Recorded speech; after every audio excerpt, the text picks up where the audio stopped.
Olá, meus irmãos. Nós vamos hoje ter a exposição da Escritura Sagrada de forma bastante breve, naquilo que está contido em Filipenses 3, 17 a 21. E na leitura desse texto, na exposição, podemos responder a seguinte pergunta: de que lado nós estamos na igreja do Senhor? Então diz assim a palavra de Deus: Irmãos, sede imitadores meus e observai os que andam segundo o modelo que tendes em nós. Pois muitos andam entre nós, dos quais repetidas vezes eu vos dizia e agora vos digo até chorando, que são inimigos da cruz de Cristo. O destino deles é a perdição, o Deus deles é o ventre, e a glória deles está na sua infâmia, visto que só se preocupam com as coisas terrenas. Pois a nossa pátria está nos céus, de onde também aguardamos o Salvador, o Senhor Jesus Cristo, o qual transformará o nosso corpo de humilhação para ser igual ao corpo da sua glória, segundo a eficácia do poder que ele tem de até subordinar a si todas as coisas. Meus irmãos, esse texto ele nos remete à parábola do joio e do trigo, dita pelo Senhor Jesus, onde ali percebemos claramente que na igreja estão também plantados os ímpios, que se dizem crentes, mas não são. E eles estão ali, de fato, para perturbar o povo do Senhor. Segundo a parábola, são plantados pelo próprio Satanás para tumultuar a igreja de Cristo. É por isso que nós precisamos estar muito atentos. Precisamos olhar, não é pelo fato da pessoa ser membro da igreja, estar frequentando os cultos, que ela é, de fato, uma convertida. Eu preciso perceber essa pessoa, ver as suas atitudes, ver o que ela diz. Então, nesse aspecto, ela vai ter características ou de crente ou de ímpio, ainda que esteja dentro e frequentando a igreja. É por isso que esse texto de Paulo ele vai falar exatamente sobre isso. Ele vai mostrar as características do crente e as características do ímpio dentro da igreja. E Paulo ele começa no verso 1 dizendo que há um modelo a ser seguido. Então, na Escritura Sagrada, Paulo diz assim, como nós já vimos, ele diz assim: Irmãos, sede imitadores meus e observai os que andam segundo o modelo que tendes em nós. Paulo diz assim: imitem a mim. Então, nesse sentido, Paulo ele se coloca como modelo, como padrão dos crentes lá em Filipos. Mas, irmãos, quando nós olhamos para isso, sabemos que Paulo, ele não é modelo em si mesmo, não é por ele mesmo, mas é porque ele mesmo, ele está forjando o modelo maior que é Cristo na sua vida. Como é que nós podemos observar isso? Há outros textos que tratam acerca do mesmo assunto que Paulo traz aqui. 1 Coríntios 11:1, por exemplo, diz assim a palavra do Senhor: Sede meus imitadores, como também eu sou de Cristo. Então, sede meus imitadores. Por quê? Porque eu estou imitando a Cristo. Em Efésios 5, 1 e 2, diz assim a palavra do Senhor: Sede, pois, imitadores de Deus, como filhos amados, e andai no amor, como também Cristo nos amou e se entregou a si mesmo por nós como oferta e sacrifício a Deus em aroma suave. Então, Paulo aqui ele diz: sede, pois, imitadores de Deus. Só que, claro, as pessoas elas não veem a Deus, elas não veem a Cristo. Então, como que elas podem imitar? Obviamente, através da Escritura Sagrada, do conhecimento da Palavra de Deus e também pelo exemplo de irmãos que são piedosos. Então veja que o fim não é Paulo, o fim não é o crente, o fim é Cristo. É, em última instância, imitar ao Senhor. Podemos perceber isso também, que está lá em 1 Tessalonicenses 1,6, diz assim: Com efeito vos tornastes imitadores nossos e do Senhor, tendo recebido a palavra, posto que em meio de muita tribulação, com alegria do Espírito Santo. Então, o que nós encontramos aqui? Primeiro, o fato de que nós devemos ser crentes fiéis, imitadores de Cristo. para que outros que estão no início dessa jornada venham também a nos imitar. Mas o ponto final é Cristo. Essa expressão de Paulo aqui, quando ele fala: irmãos, sede imitadores meus e observai os que andam segundo o modelo que tendes em nós. Em outras palavras, ele está dizendo: vocês devem forjar Cristo na vida de vocês, assim como nós estamos nessa luta diária forjando Cristo em nós. Então, sede meus imitadores significa dizer: imitem a Cristo. Que vocês estejam forjando Cristo na vida de vocês. E quando Paulo então fala sobre essa imitação, onde nós devemos nos parecer com Cristo, inclusive tendo como auxílio a vida piedosa de muitos irmãos, Paulo agora ele vai mostrar o perfil dos ímpios, ele vai mostrar como que esses ímpios eles agem dentro da igreja. Isso está nos versos 18 e 19. Ele diz assim: pois muitos andam entre nós, dos quais repetidas vezes eu vos dizia, e agora vos digo até chorando, que são inimigos da cruz de Cristo. O destino deles é a perdição, o Deus deles é o ventre, e a glória deles está na sua infâmia, visto que só se preocupam com as coisas terrenas. Veja como aqui nós encontramos as características daqueles que, mesmo dentro da igreja, eles querem subverter, eles querem tumultuar o rebanho de Cristo.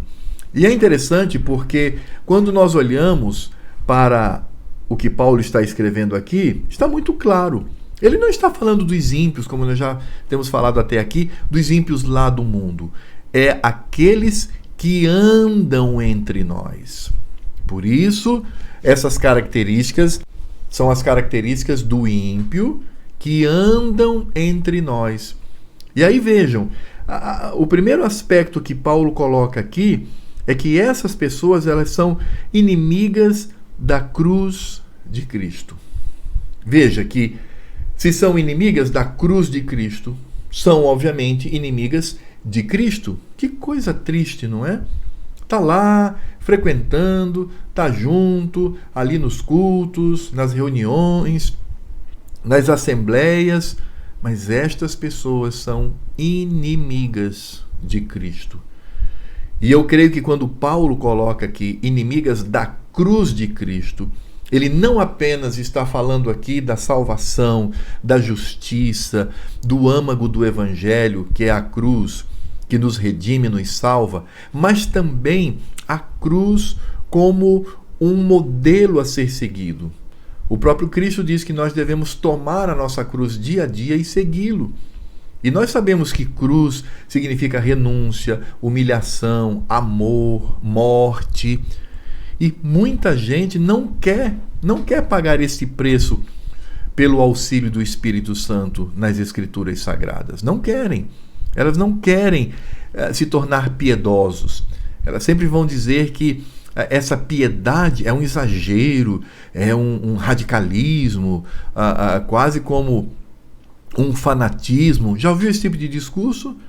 Pois é, devemos ter muito cuidado com essas pessoas dentro da igreja que querem aliviar, que querem trazer um evangelho meio adocicado, uma cruz que não traz sobre nós humilhação, renúncia, amor, morte. Então nós precisamos ter muito cuidado com essas pessoas, porque elas estão ali para subverter, elas estão ali para atrapalhar a igreja de Cristo. E aí então, Paulo, quando diz que essas pessoas, elas são na verdade inimigas da cruz de Cristo, elas não querem ser radicais no que diz respeito ao comportamento, à visão das Escrituras Sagradas e a visão que elas devem ter do mundo e das coisas que lá existem, Paulo está dizendo que essas pessoas, na verdade, elas estão ali para tumultuar a igreja do Senhor. Agora, quem são essas pessoas?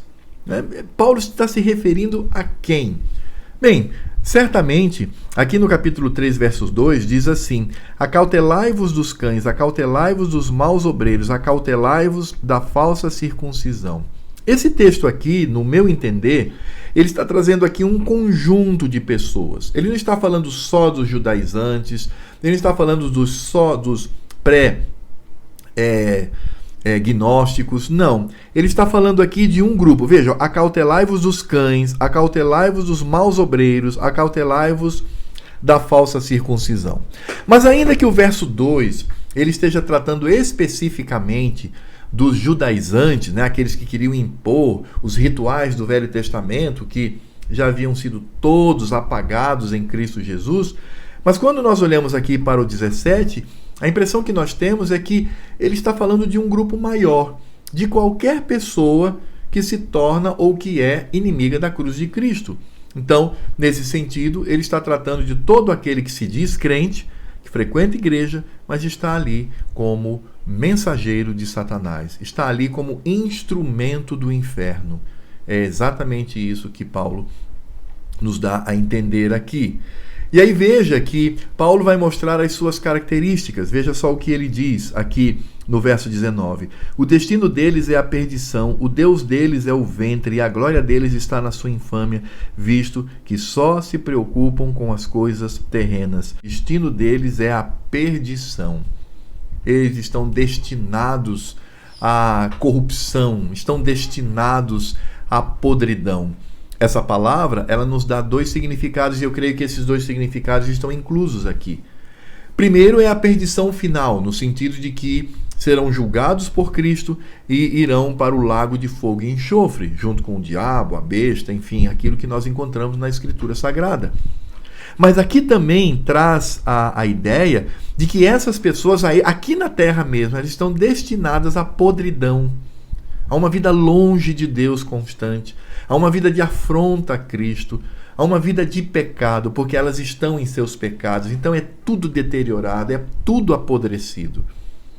Então veja que aqui, acredito que Paulo não está falando apenas do futuro dessas pessoas, mas também está falando do presente. E neste presente, Paulo utiliza uma expressão aqui muito forte. Ele diz o seguinte: o Deus deles é o ventre, é comida, é o que eles comem. E aí nós temos dois extremos aqui. Por um lado, nós temos os judaizantes, que eram legalistas. Então, não coma isso, não toque naquilo, não beba aquilo outro. E esses judaizantes, eles achavam que essa atitude ligada ao estômago era algo que os fazia melhor que outras pessoas. E eles se sentiam melhores em si mesmos. Então, aqui, certamente, Paulo está se referindo a esses que insistiam em fazer dietas que eram do Velho Testamento e que não mais precisavam ser utilizadas na atual aliança que nós vivemos. Mas também você tem o outro extremo. Eram aquelas pessoas que participavam das glutonarias, daquelas festas romanas onde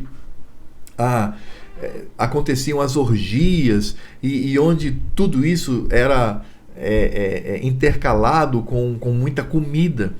Essas festas eram horríveis.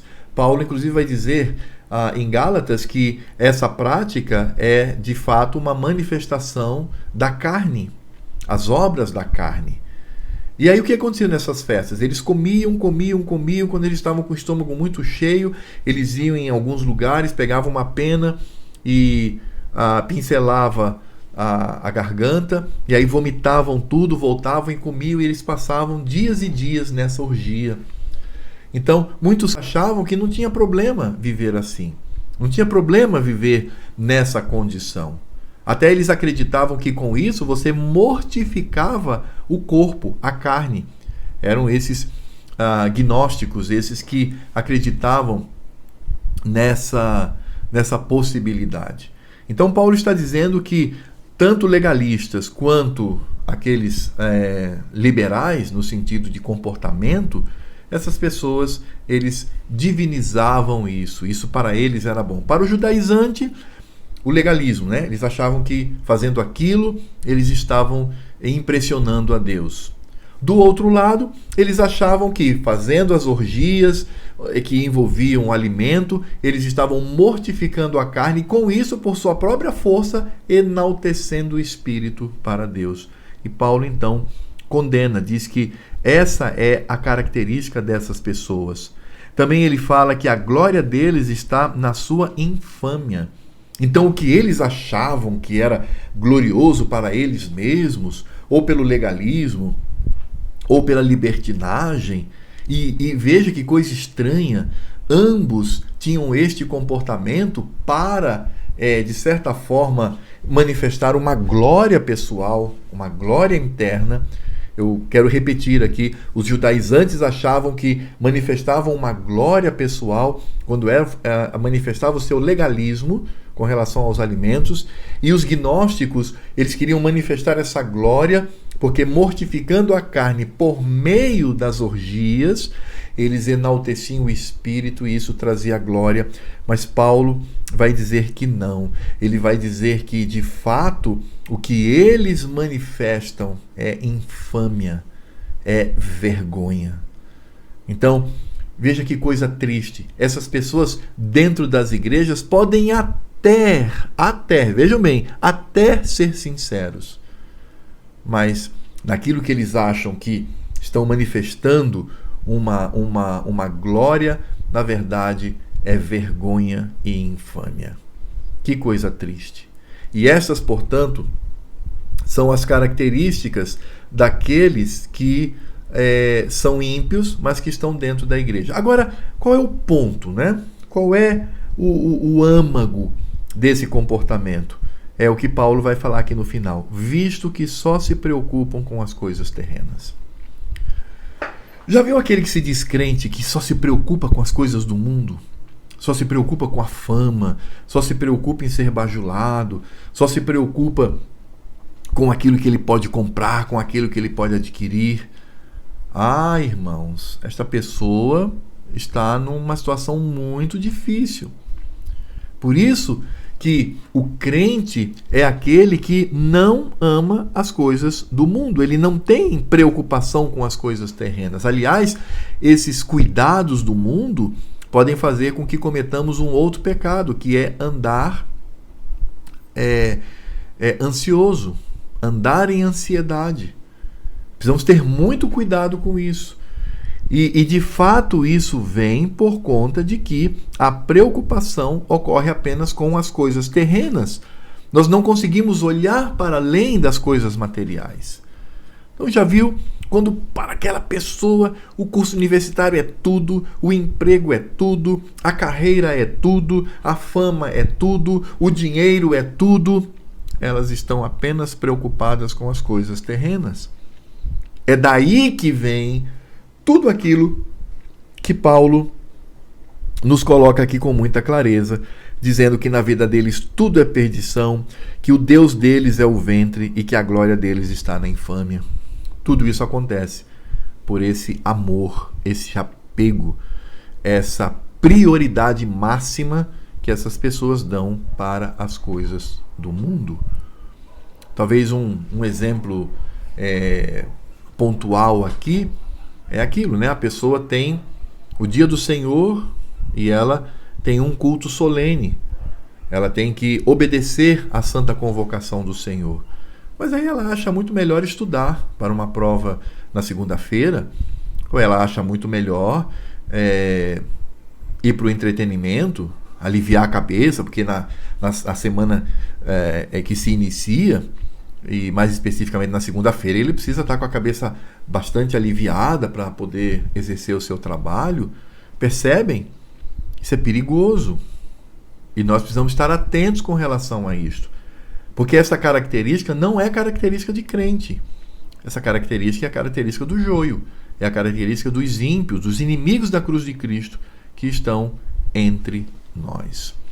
E quais são as características do crente? De que maneira nós podemos entender esse crente? Então, as características estão aqui no verso 20 e no verso 21. Diz assim: pois a nossa pátria está nos céus, de onde também aguardamos o Salvador, o Senhor Jesus Cristo, o qual transformará o nosso corpo de humilhação para ser igual ao corpo da sua glória, segundo a eficácia do poder que ele tem de até subordinar para si todas as coisas. Ah, meus irmãos, que maravilha!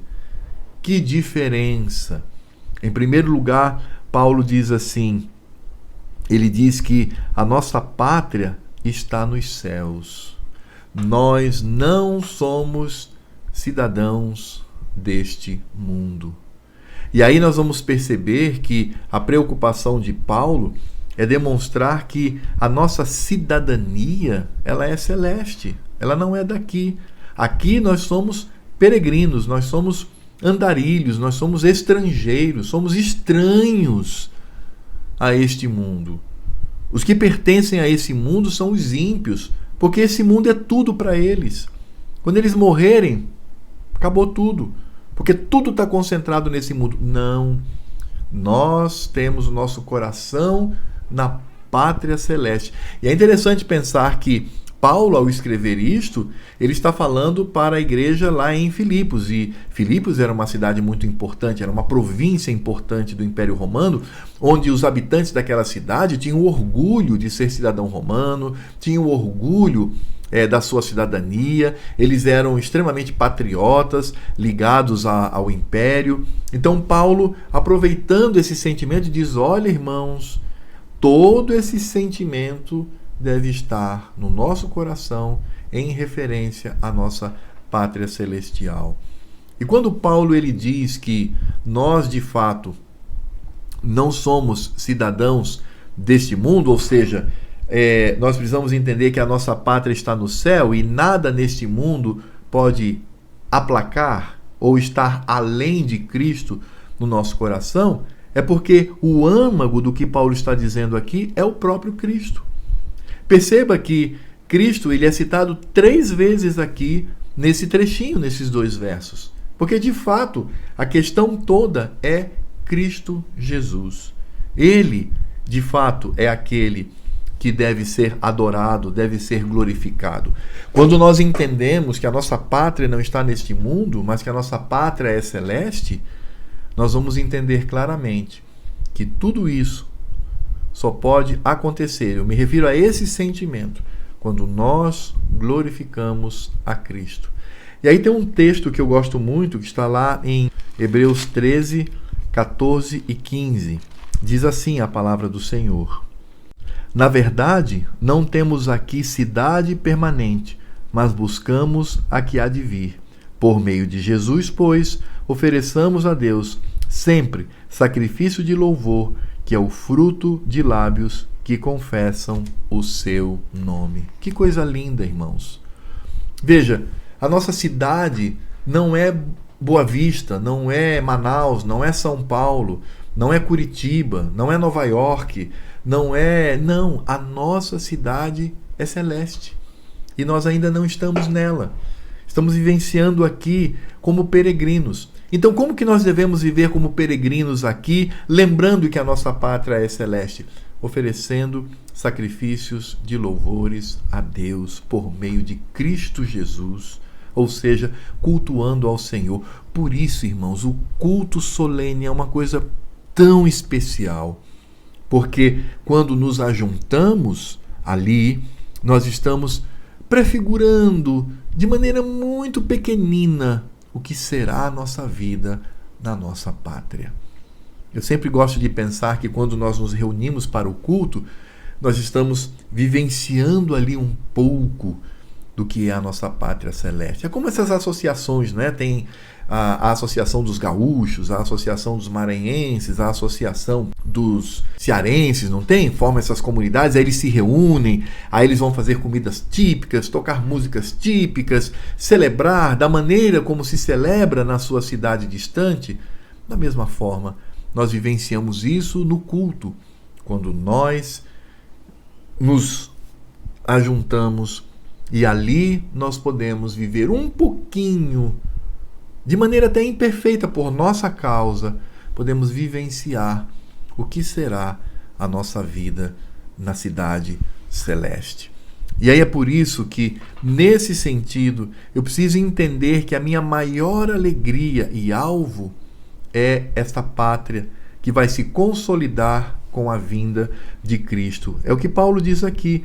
Pois a nossa pátria está nos céus, de onde também aguardamos o Salvador, o Senhor Jesus Cristo, o qual transformará o nosso corpo de humilhação para ser igual ao corpo da sua glória, segundo a eficácia do poder que ele tem de até subordinar a si todas as coisas. Poucas palavras, mas de uma profundidade, irmãos. Ele está dizendo aqui que a nossa alegria e o nosso maior anseio é a vinda do Senhor. Porque na vinda do Senhor, esse corpo aqui de pecado será transformado num corpo glorioso. Sabe o que isso significa? Que o nosso corpo será transformado para se igualar ao corpo glorioso do nosso Cristo. É ali que nós vamos nos parecer por excelência com Cristo Jesus. Que momento maravilhoso, onde não será mais uma luta forjar Cristo em nós e nos parecer com Cristo, mas nós já seremos como Cristo, inclusive no nosso corpo, que não será mais mortal, mas será um corpo eterno, um corpo glorioso. E nesse sentido entendemos o grande poder desse Cristo, esse Cristo que subordina todas as coisas debaixo dos seus pés. Oh, meus irmãos, essa é a nossa maior alegria. Qual deve ser a maior alegria do crente? Se parecer com o maior empresário do mundo ou se parecer com Cristo? E nós seremos como Cristo por excelência, a este Cristo que é poderoso, que subjuga todas as coisas debaixo dos seus pés. Nós seremos como Ele, quando Ele transformar o nosso corpo à sua semelhança. Que coisa maravilhosa, que anseio, como nós de fato devemos almejar por este dia, que é o dia da glória de Cristo. Por isso, nada nesse mundo, Paulo implicitamente diz isso, nada nesse mundo pode tomar esse desejo e esta alegria. Viram a diferença? Viram a diferença?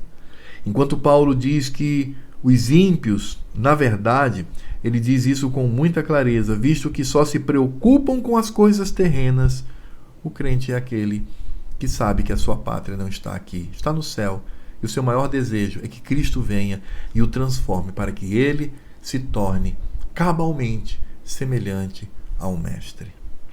Essa é a diferença. Por isso, irmãos, quando Paulo traz aqui esse contraste entre os crentes e os ímpios, percebemos que isso aponta para o Cristo na sua pessoa gloriosa e aponta para a sua obra em nós, que há de se completar no dia da sua vinda, quando seremos finalmente semelhantes a Ele. E quais são as aplicações que poderíamos trazer aqui para a nossa meditação? Bem, vamos lá. Primeiro, devemos ter cuidado com pessoas que se dizem crentes, mas são inimigas de Cristo na igreja. Cuidado, irmãos. Quando você percebe uma coisa estranha, um discurso esquisito, uma fala que quer relativizar, essa pessoa ela não demonstra uma luta diária contra o pecado, mas uma vida assim muito tranquila. O seu discurso demonstra que ela não está numa guerra, numa batalha, mas que ela está num parque de diversões, num parque temático. Desconfie. Desconfie. E tenha muito cuidado para que estas pessoas não venham influenciá-la. Em segundo lugar, essas pessoas elas são inimigas da cruz porque não querem se submeter a uma vida de santidade radical. É isso, irmãos. Elas não querem a radicalidade. Elas não querem essa vida 100% com Cristo. Elas querem ter uma vida bem facilitada e por isso elas correm o risco de serem inimigas da cruz de Cristo. Em terceiro lugar, não podemos permitir que o amor às coisas terrenas se coloquem acima de Cristo e sua palavra. Claro que há coisas nesse mundo que nós amamos, nossos filhos, nossa família, não é?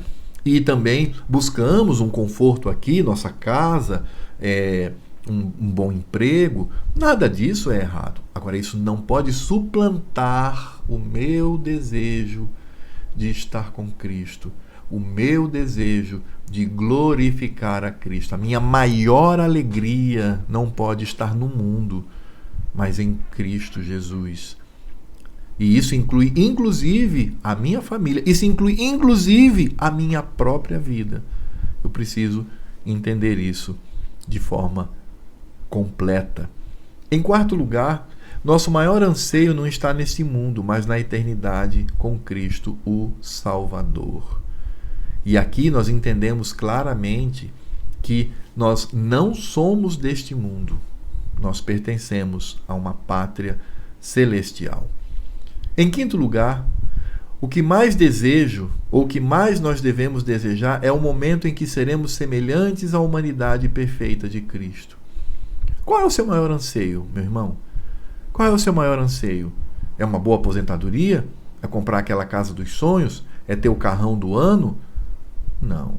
Nosso maior anseio deve ser aquele dia quando nós seremos semelhantes à humanidade perfeita de Cristo. Em sexto lugar, entendendo todas essas coisas, eu também entendo que se tudo nos faltar, ainda assim vivemos com dignidade, pois somos peregrinos nessa terra. Sim, irmãos. Quando o emprego vai embora, quando o dinheiro acaba, quando não há comida, quando passamos por misérias nesse mundo, quando a enfermidade vem, quando o teto desaba sobre a nossa cabeça, acabou o mundo? Acabou tudo? Não. Para os ímpios, sim. Para nós, não. Porque nós somos peregrinos nessa terra. Imagine como se você saísse daqui e fosse trabalhar na Tailândia. E de repente a Tailândia começa a passar por uma série de turbulências financeiras, comerciais. Claro que você poderia ser atingido. Claro que sim. E você poderia até sofrer as consequências. Mas lá no fundo do seu coração você diria: mas um dia eu vou voltar para o Brasil. Um dia eu volto para a minha pátria. Estarei distante de tudo isso que está acontecendo aqui. Portanto, irmãos, ainda que o teto desabe sobre a nossa cabeça, permanecemos firmes no Senhor e alegres, porque nós não somos desse mundo, a nossa pátria é celestial. E em sétimo e último lugar, a nossa vida, que deve imitar a Cristo, deve ser padrão aos outros crentes. Lembra lá no iniciozinho, quando Paulo falou, quando ele diz aqui: irmãos, sede imitadores meus e observai os que andam segundo o modelo que tendes em nós? Isso cabe a nós também. Nós devemos ser modelo às outras pessoas. E como é que eu posso ser modelo quando Cristo está sendo forjado na minha vida? Quando eu imito a Cristo, aí eu posso ter autoridade para chegar para um novo convertido, uma pessoa recém-chegada na igreja e dizer assim, ela pergunta assim: e aí, como é que é a vida de crente? Como é que é? Você vai dizer: olha, você vai aprender na Escritura Sagrada, tenha paciência, mas também olhe para a minha vida, veja como eu me comporto, veja como eu ando. E aí você certamente verá um modelo, ainda que imperfeito, mas um modelo com base em Cristo Jesus. Por isso, irmãos, lembre-se, você também deve ser modelo de vida e de piedade. Portanto, meus irmãos, que Deus nos abençoe e que tenhamos isto em nosso coração, que entendamos o que a Escritura Sagrada diz. Por isso, cabe aqui fazer a pergunta inicial: de que lado nós estamos? Claro, nós estamos do lado daqueles que glorificam a Cristo e que o maior anseio é estar com Ele e se parecer cabalmente com eles. Porque os outros, eles estão preocupados apenas com os cuidados deste mundo. Por isso, tudo na vida deles é podridão e corrupção. O Deus deles é o ventre. E, meus amados irmãos, quando nós percebemos isto, nós vamos perceber quão triste é aquele que, mesmo dentro da igreja, a sua suposta glória é total infâmia e total vergonha. Oremos. Senhor Deus e Pai, muito obrigado pela Tua palavra. Pedimos agora para que o Senhor venha aplicá-la ao nosso coração e à nossa vida. Ó Senhor, primeiro, que tenhamos uma vida piedosa, que se torna padrão e modelo às outras pessoas. Segundo, meu Senhor, estejamos atentos ao joio, àqueles que se dizem crentes, mas são libertinos dentro da igreja. Terceiro, que entendamos que a nossa pátria não está aqui, mas no céu. Por isso, nosso anseio é estar com Cristo e se parecer com Ele, glorificando-o completamente. Ó Senhor, ajuda-nos nesta compreensão e nesta vivência, e que em tudo sejamos conforme a Tua palavra. Ajuda-nos, ó Senhor, em Cristo Jesus, o nosso modelo perfeito, aquele com quem queremos morar e se parecer. É no nome dele que nós oramos. Amém. Que Deus nos abençoe e até a próxima.